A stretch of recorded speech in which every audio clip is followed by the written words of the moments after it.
Taylor here with Agri Spray Drones. We're doing some fungicide application here in July in mid-Missouri. I know a lot of guys have asked about what kind of setup do we use, what's the best kind of setup. Well, I can't tell you what the best kind of setup is, but we're going to do a demonstration and a walkthrough on our setup that we use for doing custom application. So we're flying 2 drones today, 2 T-30s. We have 2 pilots upstairs.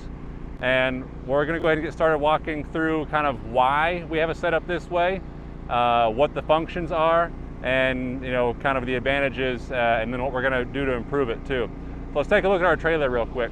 So back here you can see our drones laying on top of the platform. That's a 16-foot deck with 8-foot, I guess 16 by 8 foot is the dimensions. So we can haul 2 drones on there, but really whenever it comes to landing and refilling, you just want 1 on there at a time. So cycle time is really important. You want 1 drone to take off, go down to the other end of the field, and then at that time you want the other drone to take off. That way they're cycling about 3 minutes apart. So you can see Connor up there, he's refilling and replacing the battery. And he's coming across the bridge right now. So between the truck and the trailer, we actually have a bridge that flops over. That way it's not riding on the trailer at all times. So on top of the truck, that's our operator platform. Connor's plugging in a battery right now, and Maddie is taking off the first drone here. We have a fan up there by the cooler to keep operators comfy, and we have an umbrella to keep them shaded as well. So the operator never has to leave the platform. Everything they need, battery chargers, chemical pump, remote battery chargers, everything's up there. Let's take a look at the bottom side now. So on the back, we've got our generators. Our generator's exhaust is blowing straight back. As you can see, it's open air. That keeps the generators a bit cooler, and with the exhaust blowing backwards and the operator's up there, it keeps the noise away from the operators. Really important when it comes to communicating with your team. In the middle here, we have our chemical handling station. So we have 2 bulk tanks. We can fill both of those full of hot mix or hot loads at the beginning of the day, and it should be enough to last us all day, or at least most of the day.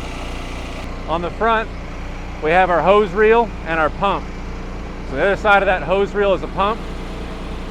That's a 18 gallon per minute pump, and the hose reel is a ratchet style automatic hose reel. So you just pull that out and then flop the hose up on the deck. Behind the hose reel, we've got a transfer pump that we can use for transferring from a bulk water tank into our tanks.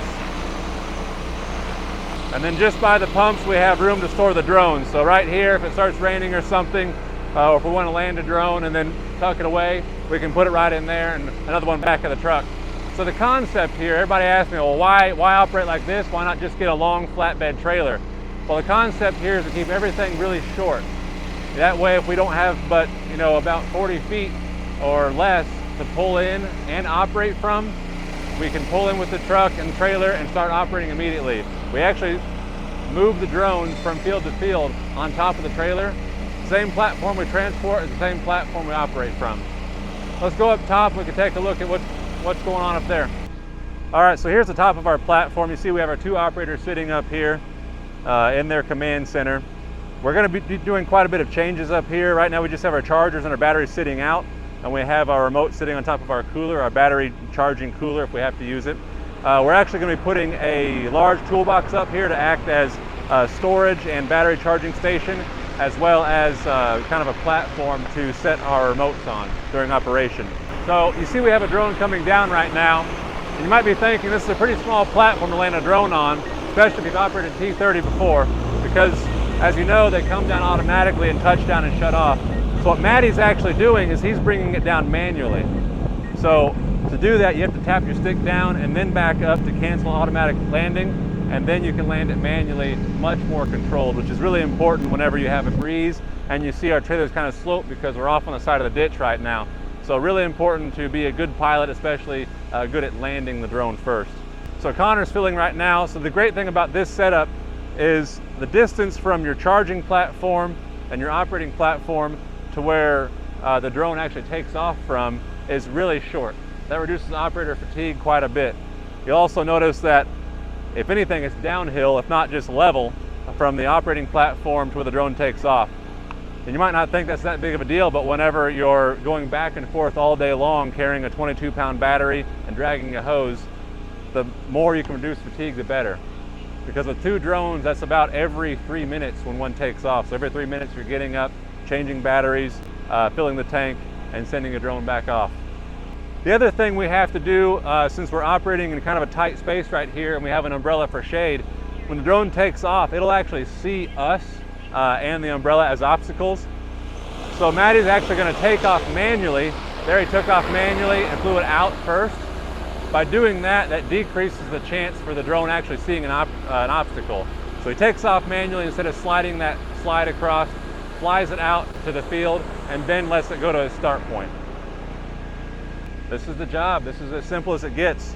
You know, the main things you have to, really be careful of up here, just making sure that everybody knows their jobs, because we do have tight space up here. So if we have 2 pilots, we need to know, okay, which drone's yours, which drone's mine, whose turn is to refill now, whose turn is to refill now.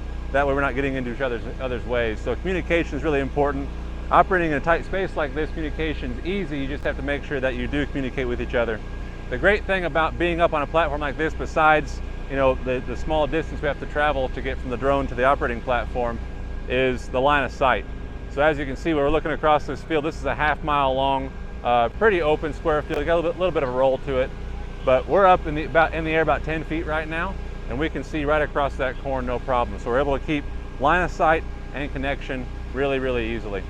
We're going to be posting all of the components that we use to create all of this on our customer resource folder for our customers. So if you're one of our customers and you're watching this video right now and you want to know, okay, where'd you get that hose reel, where'd you get your pump, just let us know. We'll point you to the right place, or just look up our customer resource folder and you can find it for yourself. Thanks guys, we'll see you later.